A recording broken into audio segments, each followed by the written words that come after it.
پھر جب وہ ان کو نجات دے دیتا ہے تو ملک میں ناحق شرارت کرنے لگتے ہیں۔ لوگو، تمہاری شرارت کا وبال تمہاری ہی جانوں پر ہوگا۔ تم دنیا کی زندگی کے فائدے اٹھا لو، پھر تم کو ہمارے ہی پاس لوٹ کر آنا ہے۔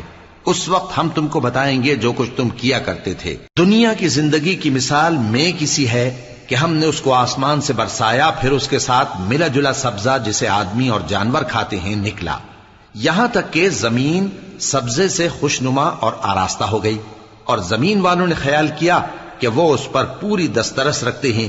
ناگہاں رات کو یا دن کو ہمارا حکم عذاب آ پہنچا تو ہم نے اس کو کاٹ کر ایسا کر ڈالا کہ گویا کل وہاں کچھ تھا ہی نہیں۔